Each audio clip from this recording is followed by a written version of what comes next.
خب بریم ادامه. تمرین دورم حل کنیم ببینیم چجوریه. تمرین دو واسه حالا چون توضیحات دادم این مقدار باید راحت تر باشه. تمرین دو میگه که ثابت کنید اگر آ بی رو بشماره آنگاه اینا برقراره. خب ما حالا اینا رو میتونیم جدا جدا سه تا به عنوان سه تا لما جدا ثابت کنیم، آخر سر همه رو مثل اون دفعه قبل با هم ثابت کنیم. مثل اون دفعه نکنید سه تا لما جدا من ثابت کردم، یه دونه تیورم هم آخر سر ثابت کردم. ببینیم این چه جوریه. خب اولی ببینیم چجوریه. کامپایل کنم. نکنه این همون چیزی که گفته بود که آ بی رو آد میکنه، آ منهای بی رو باید آد کنه. ببین اگه آ بی رو آد کنه آ باید منهای بی رو آد کنه. خب اینو نوشتم. بعد عرضم به خدمتتون که ببین چجوری اثباتش کنیم. خب اولین کاری که باید بکنیم اینو بفرستیمش تو کانتکست. بعد کار بعدی که باید بکنیم خب اینجا میخوایم اینو اثبات کنیم دیگه. الان باید یه چیزی داشته باشیم که بهش بگیم اینو بگیر تو آ ضرب کن بشه منهای بی. خب منتها خب اینجا ما یه A رو میتونیم بهش بگیم مثلا ضرب کنه که خب نمیشه منهای بی، یا B رو توش ضرب کنه که بازم نمیشه. در نتیجه باید اینو بشکنیمش. یعنی چی؟ این الان معادل چیه؟ این معادل اینه که وجود دارد یه عددی فرض کنیم x، خب که اگه تو A ضرب بشه میشه B. درسته؟ خب بهش میگیم معادل رو بده به من. الان ما تو کانتکستمون یه برنامه کامپیوتری داریم. بهش میگیم خیلی خب تو که برنامه کامپیوتری اجراشو اون عدده رو بهم بده. ازش عدده رو میگیریم با دیستراکت. خب در واقع این عدد نمیگیره میشونه. حالا اون داستان چیزی دیستراکت اچ اگه بزنید خب ببینید چه فرقی کرد. نکنین ما یه اچ داشتیم گفتیم این اچ رو بیا دیستراکتش کن. میاد چیکار میکنه؟ یه دونه x به کانتکستمون اضافه کرد و یه دونه e، یعنی اون h رو تبدیلش کرد به یه x و e. خب من میتونستم اینم بنویسم، میتونستم برای اینا s بذارم یعنی میتونستم بگم اسم اینو بذار y. حالا جلوتر میبینیم میشه برای اینا اسم هم گذاشت. حالا فعلا گذاشتم خودش براش اسم بذاره. اومد h رو به دو تا چیز تقسیم کرد. یه دونه x به ما داد که اون عدده است که اگه تو a ضرب کنی میشه b.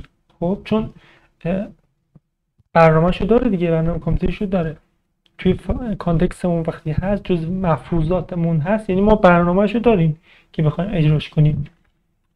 میگیم خیلی خوب این اون x هست که این برنامه خروجی میده مثلا، و اینم اثبات اینه که اون x رو اگه تو a ضرب کنی میشه b. خب حالا من چی رو اینجا تو a ضرب کنم که بشه منهای b؟ خب واضحه منفی x رو تو این ضرب کنم نکنین اینجا x ضرب a شد x ضرب a شده b. دو طرف ضرب منفی کنین قاعدتا میشه که منفی x ضرب a مساوی با منفی b. پس من منفی x رو باید تو a ضرب کنم. اینجا براش نوشتم منفی x رو توش ضرب کن. میزنم اینو میاره مینویسه و قاعدتا ما خودمون آدم عادی این مدلی هن که حالا گفتم آدم عادی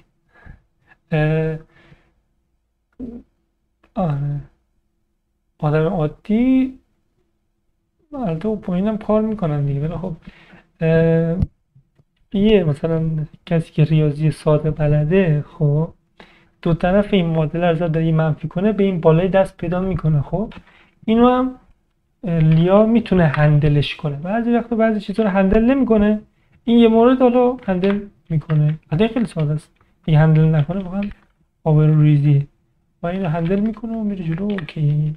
خب بعدی چیه؟ بعدی هم حالا این همونه مطابق میگه منفی a بیروات میکنه. این همون یه اینتروز میزنیم دیستراکتش میکنیم و این دفعه هم باز میگیم منفی x. چرا منفی x؟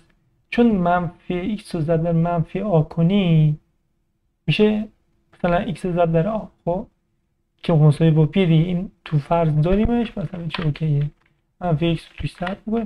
اینا حتی که متوجه نمیشین میتونید اینا رو بنویسین راه کنین مثلا نصب کنین بریم بنویسین دونه دونه اجرا کنین باهاش. مثلا این خیلی چیز جالبیه. شما مثلا رو کاغذ یه چیزی رو اثبات بنویسی اونقدی باهاتون اینتراکت نمیکنه کتاب در واقع کاغذ. خب شما رو کاغذ بنویسی، کاغذ به شما فیدبک نمیده که داری درست پیش میری یا داری غلط پیش میری. خب مثلا یه علتی که اصلا بازی‌های کامپیوتری مثلا خیلی برای بچه‌ها جالبه، واقعا اینه که میتونن باش اینتراکت کنن. مثلا یه دکمه میزنه، یه چیزی میبینه، بعد فیدبک میگیره، دوباره مثلا چیز میکنه. یعنی یه جوری مثل بازی کامپیوتری میمونه. یعنی مثلا میتونی باش بازی کنی، یه چیز دیگه بنویسی و بهت میگه که مثلا چی به چیه. خب این بهشون میگن، به اینا میگن اینتراکتیو تیورم پروور. حتی اینا مثلا کنفرانس هم دارن، مثلا سالانه یه سری کنفرانس دارن که تحت عنوان در واقع کنفرانس اینتراکتیو تیورم پرووینگ. خب که میان در مورد این چیزا بحث میکنن. فقط هم راک نیست، زبانهای دیگه هم مثلا هستن دیگه، مثل لین، مثل آگدا، یا حالا چیزای دیگه که اینا مثلا خودشون هر سال کنفرانس دارن، دور هم جمع میشن، حالا در مورد اینا صحبت میکنن. البته حالا نه این چیزای خیلی بیسیک، کلا مثلا در مورد اینکه مثلا چه فیچرهایی به اینا اضافه کردن و اینا. ولی کلا این کار بهش میگن یعنی اینتراکت کردن، تعامل کردن با کامپیوتر. این همونه، چیز خاصی نداره. این یکی هم چجوریه، این هم یه اینترو میخواد دیستراکت میشه و این دفعه اینجا کنین نکته داره. اینجا دیگه نمیتونیم بگیم منهای x رو ضرب کن، داریم میگیم اینجا باید بگیم چی رو ضرب در منفی a کنیم بشه منفی b و طبق این چیزی که اینجا داریم x رو باید ضربش کنیم. بذاریم من ضرب کنم ببینیم چه شکلی میشه. حتی اگرم این بخش متوجه نمیشین، شما اصلا x رو ورودی بدین یا اصلا منفی x رو ورودی بدین، این معادله رو براتون بنویسه. بعد اصلا یه خورده فکر کنیم ببینیم مثلا این معادله رو میتونین از بالای نتیجه بگیرین. نه برعکس گفتم، از بالایی میتونین، از اون ای میتونین نتیجه بگیرین این معادله پایینیه رو یا نه. خب که میشه نتیجه گرفت، یعنی دو طرف رو ضرب در یه منفی میکنی، اینو دو طرفش ضرب در یه منفی کنی و میشه بالایی دیگه، یا اصلا هم بالایی دو طرفش ضرب در منفی کنی میشه پایینی. فرق نمیکنه. خب این یکی چیه؟ این یکی سه تا با همه، این همون قبلی ریپیت اسپلیت دادم، اینا رو دونه دونه دوباره ازش استفاده کردم. اینا ورودیاش کمتر نکنین، اینا برنامه‌های کامپیوتری هستن که سه تا ورودی میگیرن، عدد A، عدد B و اثبات این که A B رو آد میکنه و به عنوان خروجی اینو بهتون میدن. حالا این چیه؟ همونطور که گفتم یک زوج مرتبه که عدد اولش اون عددی که ضرب مثلا این منفی A بکنی، ضرب این منفی A کنی بشه منفی B. خب و عنصر دوم زوج مرتبش میشه اون اثبات این مسئله. با اینا برمیگرده. حالا اینکه چرا اینجوری تفسیر میشه، در واقع ما یه تفسیری داریم، تفسیر BHK Interpretation، حالا باید بعدا توضیح بدم. کلا اصلا اینا رو یه جور دیگه تفسیرش میکنم. اینا رو بدم و اینم که واضحه چی مشخصه. دیگه چی داریم؟ حالا این که حالا تمرین دوم بود. خب تمرین دومیه بود، یعنی اصلا نگاه کنید سوالا رو مثلا میشه ثابت کنیم، ولی من برنامه نوشتم. خیلی چیز جالبیه برای من. و برای تمرین سومی خب اگه بخوایم اثباتش رو انجام بدیم، حالا من اثباتش کامل ننوشتم، ولی برای این لازمه که برگردیم و یک سری از این خواص رو هم قبلش ثابت کنیم. خب یعنی این خاصیت و این خاصیت و این خاصیت که توی قضیه تمرین سوم ازش استفاده کنیم. حالا فعلا این خواص رو اثبات میکنیم توی ویدیو، تو ویدیو بعدی حالا میریم سراغ تمرین دیگه اگه وقت بشه. خب خواص اول بگیریم ثابت کنیم ببینیم چجوریه. اسمش رو گذاشتم پراپرتی 1، خاصیت 1. خب اینا البته تو کتابخونه استانداردش از قبل اثبات شده. خب منتها با سیگتی اثباتش نکرده، با همون اگزیست اثباتش کرده. اون اگزیست رو نمیتونی ازش خروجی بگیری، میدونی؟ خیلی برام مهمه که بتونم خروجی بگیرم. و آره الان خاصیت اول میخوام اثبات کنم. خاصیت اول اصلا چی هست؟ خاصیت اول یا همون ویژگی اول میگه که A B رو آد کنه A M B رو آد میکنه. خب من اومدم گفتم که چی به ازای هر A و B و M خب A B رو آد کنه A M ضرب در B رو آد میکنه. ببینیم این چجوری اثباتش. خب اثباتش اول یه دونه اینتروز میزنیم بره تو کانتکست، هر چی تو کانتکست نیست دیستراکت اچ رو میزنم. ببینیم ما الان اینجا مساوی اینا نداریم، اینو باید میخوایم از توش مساوی بکشیم بیرون دیگه. یه برنامه کامپیوتریه میخوام بگم که خیلی خوب تو اینو اجراش کن یه ایکسی رو بالاخره پس میدی دیگه، اون ایکس رو اینجا برای من نگه دار. کنیم میزنم ایکس رو به اینجا نگه میداره و این اثبات این که این ایکس هم داره ای بشه میشه بی هم نگه میداره. خب حالا اینجا بعد یه عددی بدیم که ضرب ای بشه ام ضرب در بی. خب ما میتونیم در واقع بی رو اینجا داریم دیگه، دو طرف اینو ضرب در یه ام بکنید میشه ام ضرب در بی ام ضرب در ایکس ضرب در ای. پس پیدا شد ام ضرب در ایکس رو ضرب در این میکنیم که بشه این دیگه، درسته؟ اگر این ام ضرب در ایکس رو بهش دادم گفتم ام ضرب در ایکس رو توش ضرب کن، میگه که خیلی خوب پس ام ضرب در ایکس رو ضرب در ای کردم و بشه ام ضرب در بی. میگم با لیا خودت برو چک کن، متوجه میشی که حرف بی خودی ندادم. این از صفر باشه چی؟ ام صفر باشه